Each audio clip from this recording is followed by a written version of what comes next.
Hello students, welcome to the daily news analysis. So we'll be beginning with the new month, new article, the journey which we started a few months back. Successfully we have completed the 2 months of continuous efforts for the daily news analysis. Today we'll be understanding the important news articles of 1st April 2022 and I am Prithviraj Singh, your educator. Let us begin with the important news. Guys, this news article has always been in news.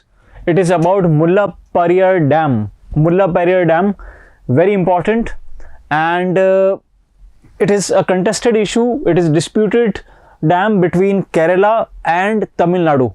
Although the dam, as you can see, lies in the geographical area territory of Kerala, but it is being operated and maintained by Tamil Nadu, right? So I repeat, it lies in the geographical territory of Kerala, but it is being operated and maintained by Tamil Nadu. Number one. Number two, it is being built on Periyar River, right? So it is built on Periyar River, right? And the dispute is with regard to the maintenance and the height of the dam. It is almost 120 years old structure, and Kerala says that it is outdated. It has shown the the evidence of the water leaking out from the dam, and it is a potential threat to the surrounding area, because it would, if it is being if it breaks off, then it would submerge many villages, and millions of people would possibly be affected, right? So Kerala is in favor of decommissioning the MULLAPERIYAR Dam, whereas Tamil Nadu, which operates and maintains the dam, says that it is good, it is operating well, and it has to be continued with a little bit of maintenance, right? Now, in the last year, the parliament passed an act, and this act seems to find a solution for this dispute. The name of the act is Dam Safety Act of 2021. I repeat, Dam Safety Act 2021, very important. They may ask you in the examination, and it seems that it would resolve the legal battle between Kerala and Tamil Nadu over MULLAPERIYAR Dam, right?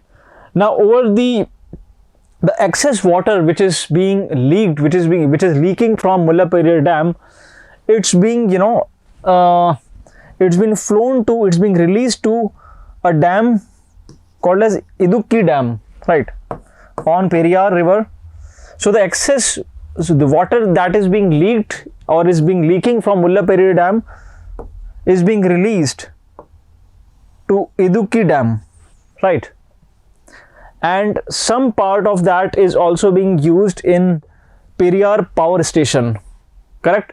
So and you also have Vaigai Dam here, right? And this is your Kerela Tamil Nadu border, right, as you can see on the screen. So this is a legal battle, and how Dam Safety Act of 2021 is or would resolve this legal dispute. We'll understand this. Guys, as I said, that the dam is located in the state of Kerala. However, it is being maintained and operated by Tamil Nadu across the Periyar River, and the things that I said.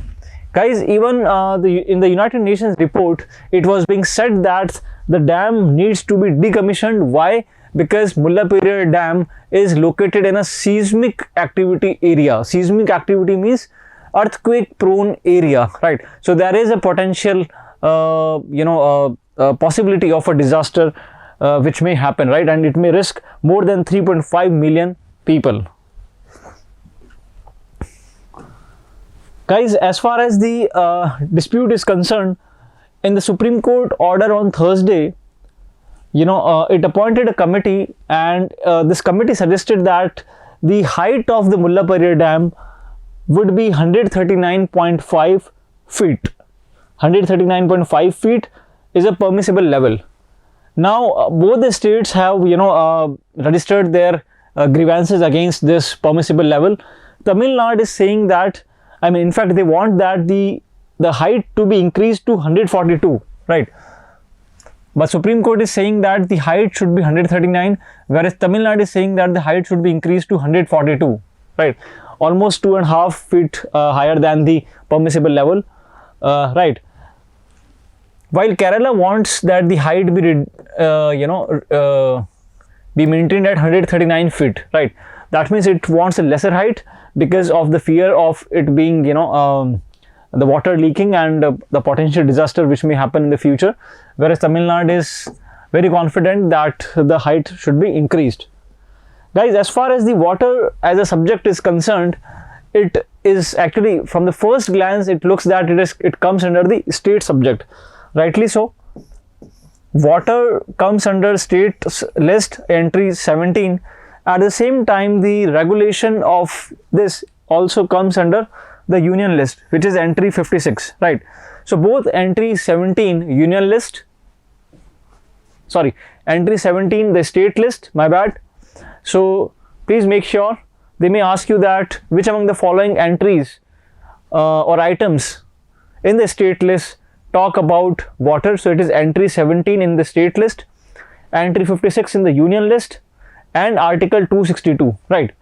So water in this sense is a state subject, but qualified by entry 56 in the union list, whereas article 262 explicitly grants parliament to legislate over the matters in entry 56 and also gives its primacy over the Supreme Court, right? So that means article 262 gives the power to the parliament to legislate over water, right, over the matters related to water. So in this sense, there are three important articles with regard to water which needs to be kept in mind. I hope it is clear. Guys, we here do the exhaustive and deep analysis of the articles. It is, we decode the article, we analyze it, right, we break it into parts, and we expect that no question would be coming outside the discussion, this discussion, right? So please be alert and attentive. Guys, the Supreme Court observation said that the Dam Safety Act of 2021, that is the new law, would provide for almost everything other than how to settle the political scores.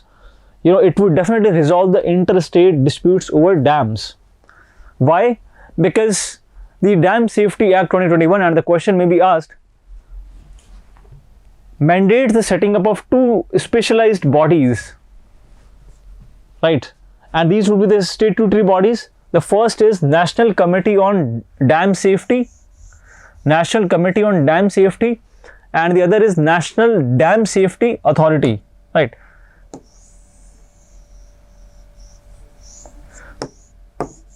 So as you have National Disaster Management Authority, which is a regulatory agency, similarly National Dam Safety Authority, NDSA, is also being formed, right?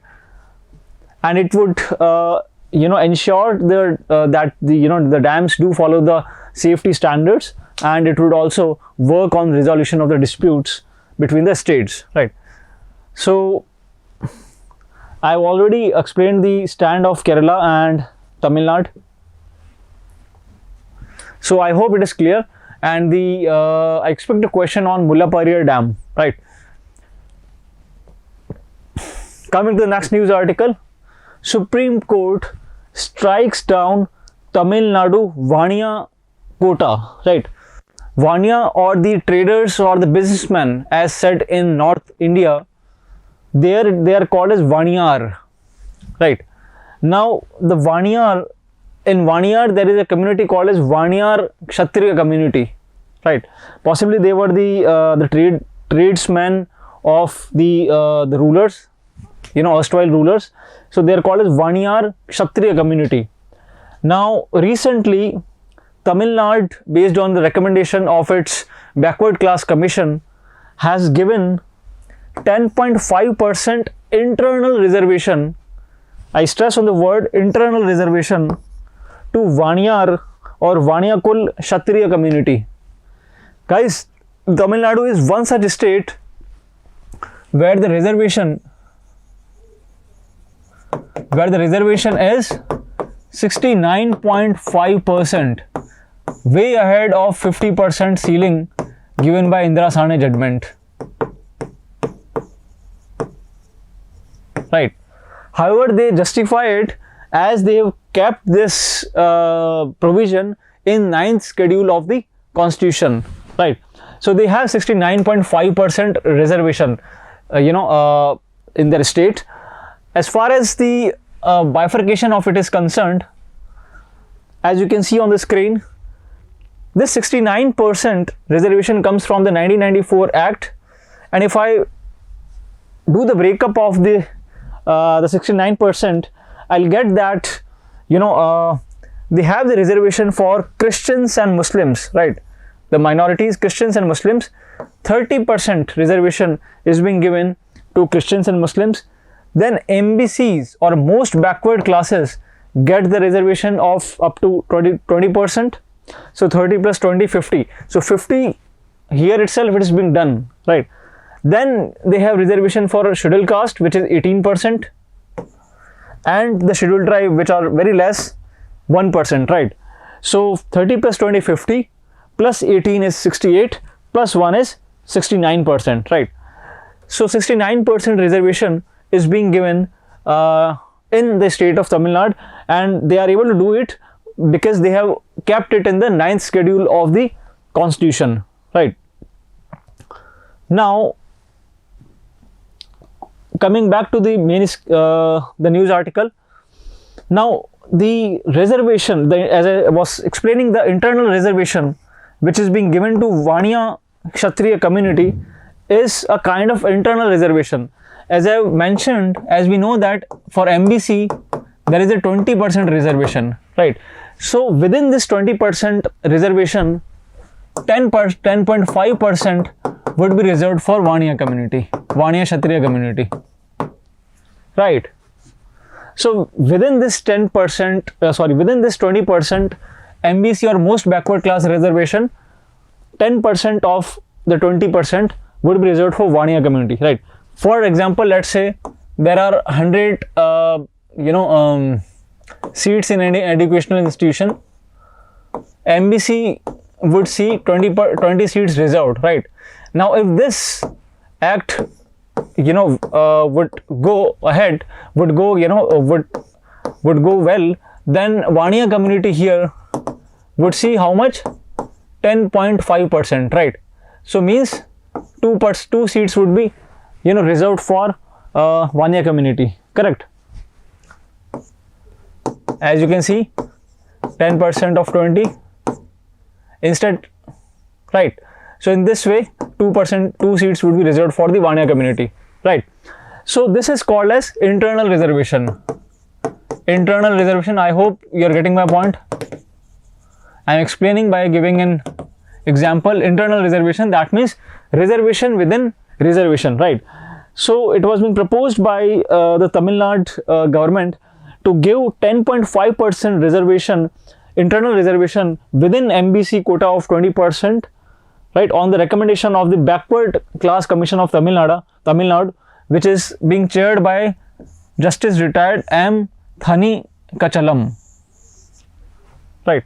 However, Supreme Court has rejected it, has struck it down, saying that the reservation to a single 10.5% reservation to a single community from within the total MBC reservation of 20%, leaving just 9.5% to 115 other communities in MBC, right? Because in MBC there are around 115 communities. If you reserved 10.5%, seats to Vania Kshatriya community, just 9.5% is being left for 115 other communities in MBC, right?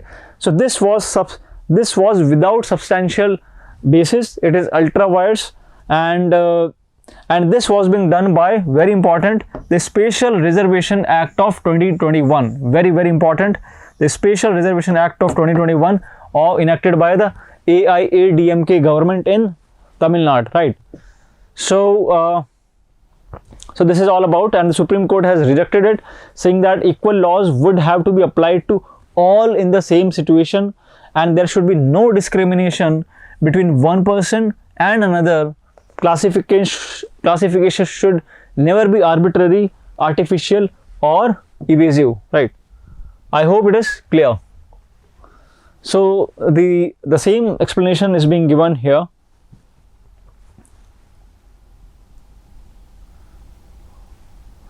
And the court has said that although the court has upheld the legislative competence of the state, that means the state do have the legislative competence to enact a law subclassifying and apportioning percentages within identified backward classes, but at least this 10.5% quota to the Vania Kshatriya community is unjustified and it do not have any substantial basis. I hope it is clear. Going to the next news article.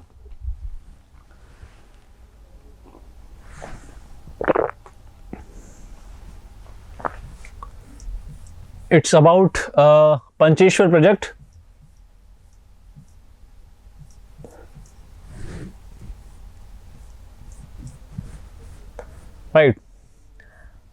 Right. So coming to the next news article about Pancheshwar project. Guys, Nepal Prime Minister, and they may ask you the name, Sher Bahadur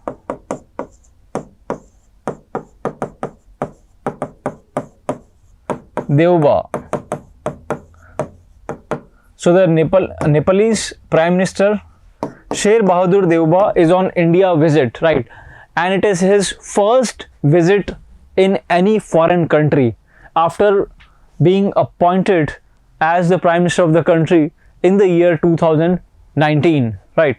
So it is his first foreign visit, and it is very important visit because he has chosen India as his first foreign destination. Nepal Prime Minister Sher Bahadur Deuba is in India, and it is expected that they would focus on Pancheshwar Dam project, right? So let us understand the case. Guys, Pancheshwar Dam would be built on Mahakali River, right? Mahakali River. Now Mahakali River forms the boundary between India and Nepal. As you can see,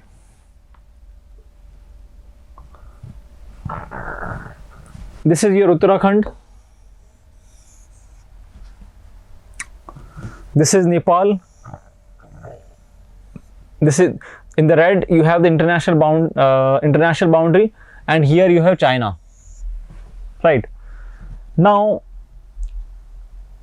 when Britishers were administering India, there was a treaty being signed in the late 19th century called as Treaty of Sagoli, and in the Treaty of Sagoli it was being decided that the Mahakali River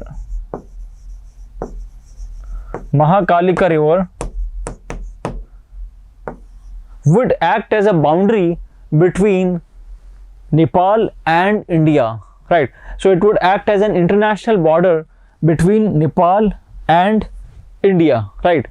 However, the dispute started when Nepal started claiming the origin of the Mahakali River. As you can see, I drew the river. Nepal is saying that the tributary of Mahakalika, the origin of Mahakalika, is towards the west of the designated stream, right? Somewhere here.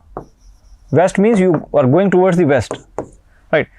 And Nepal says that the west tributary is the actual origin of the Mahakalika River, and the east part of that would be the Nepal territory. That means Nepal in this case would be claiming more territory, as it says that the western tributary of Mahakalika is its the origin, right, of the river, right? Whereas India says the other thing, the origin is on the eastern side, right? Any which ways, a point which is being contested, you know, is Lipulekh Pass, this. As you can see, Lipulekphpass is something which is being contested. Now guys, you can see that it is lying at a tri-junction of China, India, Uttarakhand, that is, and Nepal, right? So here you have Nepal, here is India, and here is China, right? So Lipulekphpass actually, you know, is located at the tri-junction, a very important pass which actually connects India, you know, Indian pilgrims to Mansarovar, right? Mansarovar, Kailash Mansarovar, right? And in this sense, India believe that the Lipulekphpass lies in the territory of India in Uttarakhand, right? Whereas Nepal says that Lipulekphpass lies in their own territory, right? So this is a very you know, long dispute, and this area where Lipulekphpass lies is called as Kalapani. This region is called as Kalapani region, over which you have Lipulekphpass, right? So the region or the area which is contested is Kalapani, or where the Lipulekphpass is situated.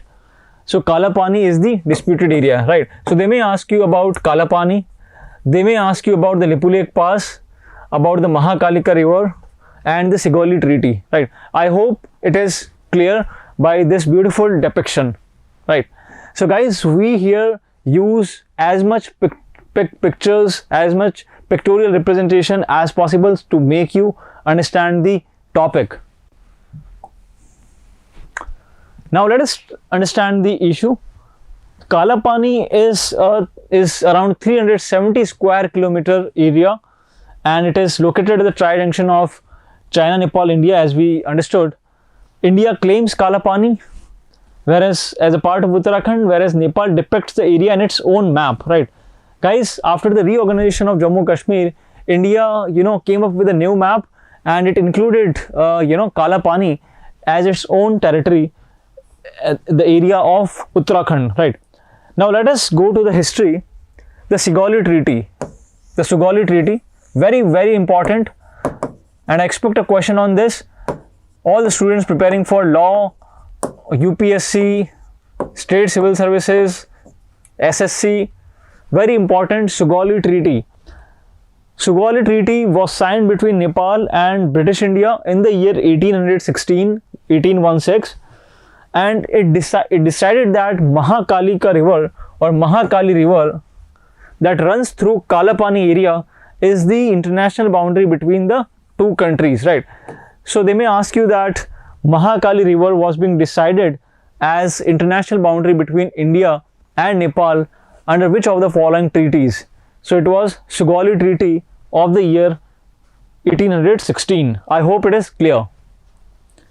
However, British surveyors subsequently showed the origin of the river, which has many tributaries, right? Because the origin of the river may always be contested, you know, because it is very something which is you know, to be surveyed, and the same survey, British surveyor, said that the origin of the river has many tributaries at different places.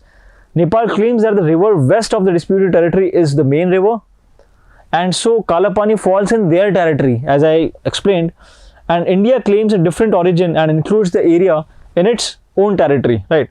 So strategically, Lipulekphpass in Kalapani serves as an important vantage point for India to keep an eye on China. Very, very important.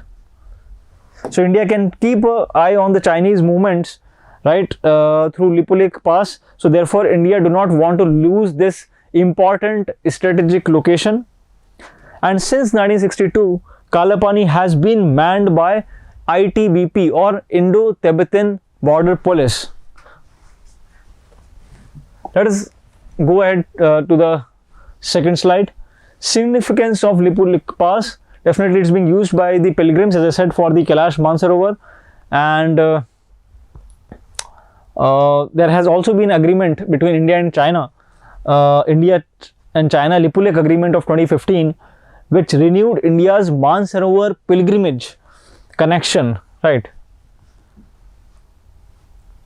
So this is how it is being mentioned. Another pictorial map from the genuine sources. The Mahakali Treaty of 1996. It is different from the Sagoli Treaty of 1816. Now Mahakalika Treaty says that it is definitely between India and Nepal, and it pertains to sharing of water, right? So in 1996, a treaty was signed between India and Nepal, which pertained to the sharing of the water of the river Mahakali. Guys, in India, Mahakali is called as Sharada River, right? Sharada River, right? And it envisages equal partnership of the sharing of the water. The Mahakali originates in Nepal and forms the border between the two countries. The scope of the treaty covers this Sarada barrage, the Tanakpur barrage, and Pancheshwar project. So here is the dispute which is being surfaced in the news, and it's being said that Sher Bahadur Devbo would be focusing, and the Indian delegation would be focusing on the Pancheshwar project, multi-purpose project, right? So in this sense, the water sharing is being mentioned here. The treaty recognizes the Mahakali River as a boundary river between the two countries, right? So here you can see the disputed border area between India and Nepal, and over Mahakali River you have Pancheshwar Dam here, Pancheshwar Dam, then you have Tanakpur barrage, then you have Sharada barrage. As I said that Mahakali in India is called as Sharada River, right? So it is this is the disputed region, right? I hope it is clear. The Mahanadi River Basin. Guys, Pancheshwar Dam project or Pancheshwar multi-purpose project, also called as PMP, is definitely a binational hydropower project to be developed in Mahakali River bordering Nepal and India, right? And in this way, India would be developing the project, and the electricity that is being generated would be sold by Nepal to India, right? So it would also increase their currency reserves. At the same time, India would also get the Himalayan water. Now, the development of the PMP is covered under Integrated Mahakali Treaty, which was signed in the year 1996, right? And there is equal sharing, and 3240 MV will be constructed on east side, and the Pancheshwar project will come up across Mahakali River, where it forms an international boundary between the two countries, right? It straddles Uttarakhand in India and the far western development region of Nepal. So this is the far western development region, FWDR, of Nepal, and this is your Pancheshwar High Dam, Mahakali River, and this is how it's being. According to India, the river draws its waters from the Mahakali River, also known as Sharda in India, which originates at Kalapani, one of the disputed sites, as we discussed, right? So in the visit of the Nepalese Prime Minister in India, the issue of the development of PMP or Pancheshwar multipurpose project would be discussed, and they may ask you the question on the same. I hope it is clear. Coming to the next news article, AFSPA. Guys, recently the Minister of Home Affairs, Mr. Amit Shah, has reduced the disturbed areas which were being designated under AFSPA. AFSPA is Armed Forces Special Powers Act. Armed Forces Special Powers Act, right? In the year 1958, there were insurgencies, in the state of Nagaland, right? In order to curb that insurgency in the Naga hills, this act was being passed by the parliament, called as AFSPA. Now this act gives unbridled powers to the army personnel, to the paramilitary forces, to the CAPF, to actually shoot the civilians without actually issuing any notice, right? Number one. Number two, they can also seize the property, they can also search the property or arrest any person without actually any warrant issued, right? So therefore it was to control the insurgency and the disturbance, but lately it was being seen to be used for the human rights violation. It has been misused and abused, right? So there has been demand by many states, northeast states, especially Manipur, etc. Iram Shamila, which you would all be knowing, who was on hunger strike for many years, right? And AFSPA has been removed from many northeast states, but it is still existing, right? So the governor there has to declare the disturbed area, and once declared, the armed forces can kill anyone acting in contravention of law. They can also arrest and search any premises without a warrant, and protection from prosecution and legal suits without the central government's sanction, right? So because the insurgency has reduced, as the government data shows, and that is the reason why they believe to reduce the number of disturbed areas under AFSPA, right? And therefore the people would be more free from the unnecessary intervention of the armed forces in the name of AFSPA, and there would also be less human rights violation and the abuses, right? So the government has decided to reduce the disturbed areas in 3 states: Assam, Manipur and Nagaland. I repeat, the government has decided to reduce the number of disturbed areas in 3 northeast states of Assam, Manipur, Nagaland. Guys, Assam is one such northeast state which shares its boundary with all other 6 northeast states except Sikkim, right? So that means Assam do share its land boundary with all the 6 northeast states except Sikkim, right? So Assam also would see the reduction in the disturbed areas, Manipur also, and Nagaland also. And it is because of the result of the improved security situation, as the data of the government says. But it comes at the also at the backdrop of December 26 last year, 2021 killings, where it was a botched army ambush which led to the killing of 13 civilians, right? So there was a lot of protests against such inhumane act, and therefore the decision of the government to reduce the disturbed areas, the number of disturbed areas, is well taken, right? So let us understand some brief detail about AFSPA.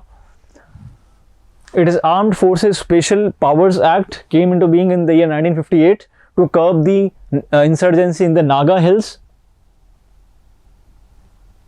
right? So as far as the disturbed area is concerned, it is being the governor is being empowered to declare any area as a disturbed area under the Disturbed Area Special Courts Act of 1976, right? And once declared, it would be a disturbed area for minimum of 3 months, right? So this act of 1976, the Disturbed Area Special Act 1976, it says that once declared, it would continue as a disturbed area for the continuous time period of 3 months. Plus it is the governor which can declare the disturbed area in the state, right? But it's still unclear whether the governor has to prompt the center to send in the army.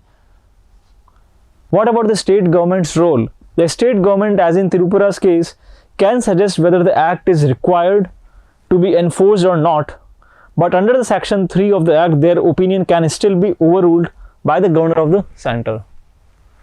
So guys, this is the AFSPA implementation, the 9 district and 1 subdivision along the interstate borders, Assam, Arunachal, Assam, Nagaland, Assam, Manipur and Assam, Meghalaya, right. So these are the districts of Arunachal, Assam, and they sharing the border with Arunachal, etc., like Tinsukia, Dibrugarh, right. Then you have Zorhat, Shivsagar, so on and so forth. Is the act uniform in nature? No, it is not uniform. It was actually, originally it was meant only for Assam and Manipur. Very, very important. They may ask you this fact that originally when it came in the year 1958, it was limited just to Assam and Manipur. Well, we all know that the northeast was all Assam only, right? And it is only after, independence, especially after 1960s, when the states were being reorganized, the northeast states were being carved out, scooped out from Assam, right? As Meghalaya was also came out from Assam, right? So in this area, definitely there was Naga militants, and so originally it was meant only for Assam and Manipur. But after the northeast states were reorganized in the year 1971, the creation of new states, some of them union territories originally like Manipur, Tripura, Meghalaya, Mizoram, Arunachal, paved the way for AFSPA Act to be amended so that it could be applied to each of them, right? And they may contain different sections as applicable to the suitability of the state, right? So I hope it is clear.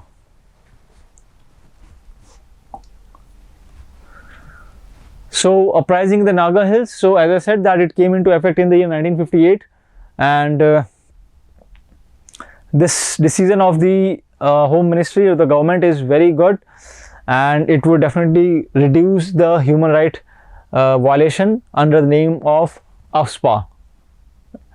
Guys, the notification from Manipur and Assam is issued by the state governments. The Tripura revoked AFSPA in the year 2015. Very, very important. Tripura as a state revoked AFSPA in the year 2015.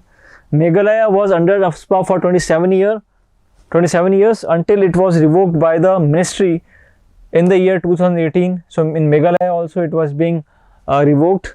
So Meghalaya and Tripura, has seen the revocation of AFSPA. The act was implemented in a 20-kilometer area along the border with Assam.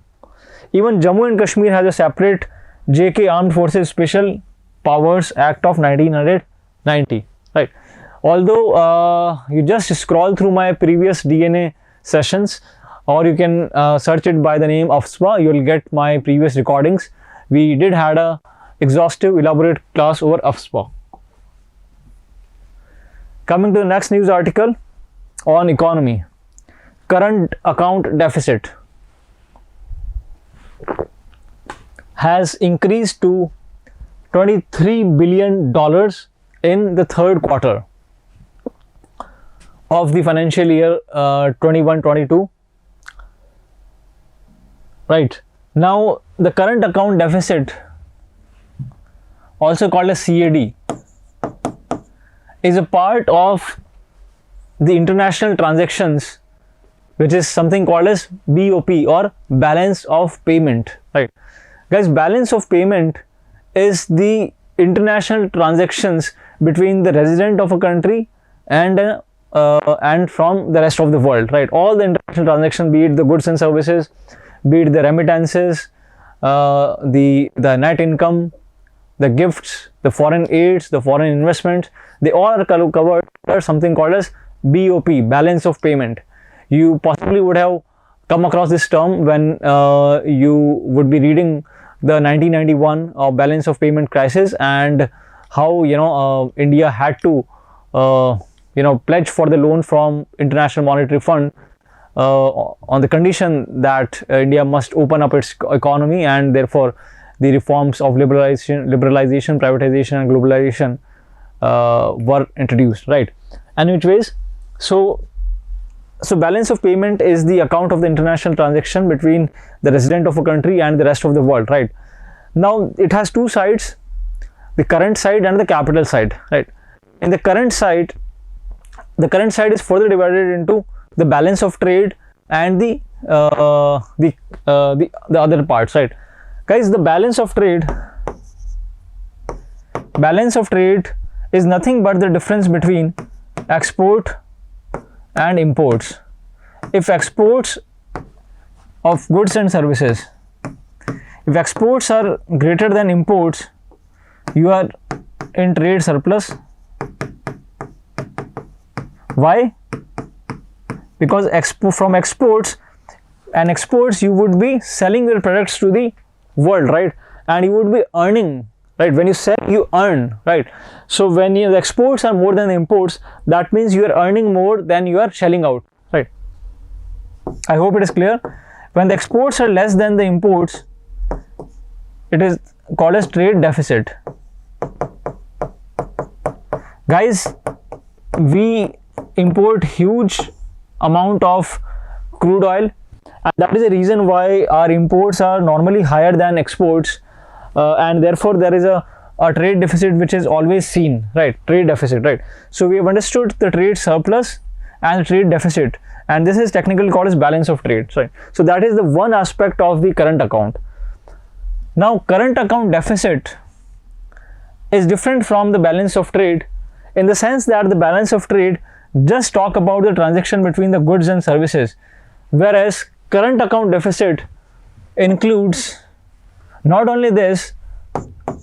So first thing is very clear that it is broader than balance of trade. Why? As it includes many other things like remittances. For example, the Indians working in Gulf countries, now the money that they earn in their currency, they send it back to India, right? So that is called a remittance. Any gift that is being sent, any foreign aid, foreign help, for example, help from International Monetary Fund, foreign investment. When I say foreign investment, I mean foreign institutional investment and foreign direct investment, FDI and FII. You all know foreign institutional investment is where a foreign company invests in the Indian stock market, share market. That is called as FII. FDI is direct investment, right? So foreign company investing directly in India, right? So that is called as FDI, right? So in this sense, CAD or current account deficit is much more broader than the balance of trade, as it includes the remittances, the gifts, the foreign aid and the foreign investment, right? So you may see that the balance of trade is better. That means you may have the trade surplus, but still the current account deficit, right? Why? Because of the reason that the current account deficit has many more other things like the remittances and the things that I discussed, right? So it is broader than BOT, right? So you may have trade surplus, at the same time there is a current account deficit. Now in the last quarter, I mean at least in the third quarter in the previous financial year, the current account deficit has zoomed to $23 billion, and it is around 2.7% of the GDP, and it is being predicted that it would shoot more. It would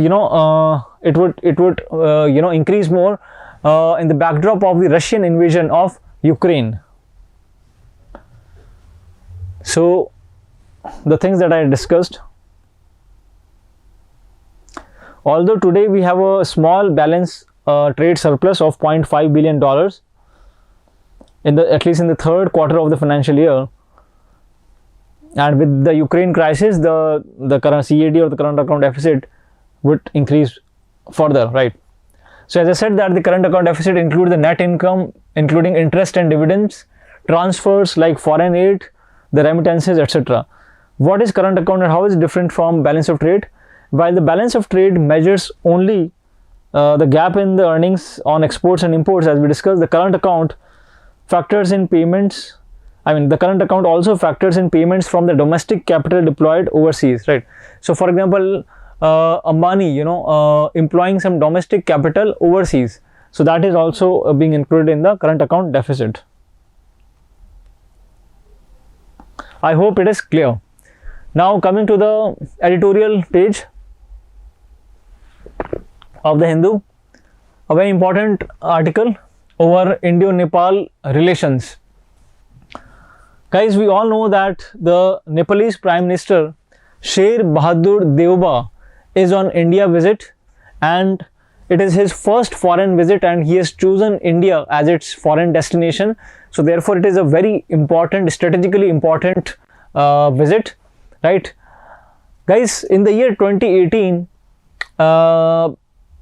the previous Nepali Prime Minister KPS Oli or KP Sharma Oli came to India, right?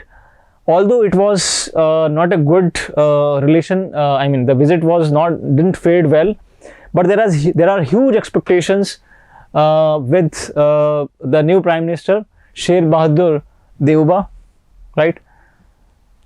He is the fifth time, he has been the fifth time the Prime Minister of Nepal, although there is a fragile coalition which he is being leading, and because it is a coalition government in Nepal, so there are a lot of cracks which have been exposed in the country, in the parliament. Guys, we all would be knowing in the year 2015 there was Indian blockade, you know, Indians were being, there were riots against Indians in Nepal in the year 2015. So the Nepali Prime Minister Sher Bahadur Deuba is on India visit, and the riots which took place in the year 2015, I mean still there is a trust deficit, you know, with regard to Indians in Nepal post the 2015 blockade. And you know, after 2015 there has also been seen that Nepal, you know, tilting more towards China, and China is investing heavily in Nepal, right? In its string of pearls to surround India, it is investing heavily in Nepal, right? So therefore it is very important visit. The Nepalese do not see relations with India improving anytime soon.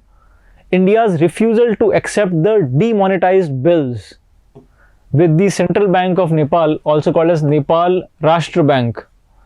So India has recently, you know, refused to accept the demonetized bills with the Nepal Rashtra Bank worth just 7 crore rupees, right?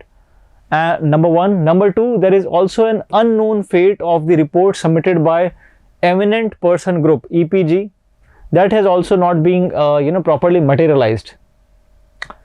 Plus, we all know the Kalapani dispute over the Mahakali River and the Lipulekhpass, which also has to be resolved. And although we know that there are thousands of Nepalis serving in Indian Army, so we do share good cultural, historical, mythological ties. Guys, Nepalese parliament recently ratified a $500 million grant assistance, right? So it is very important, and expect a question on this.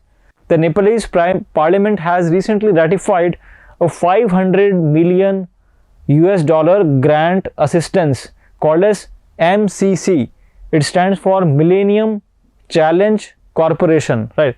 Now this $500 million would be used for the development of the country, right? However, there were a lot of protests, you know, against such a big amount.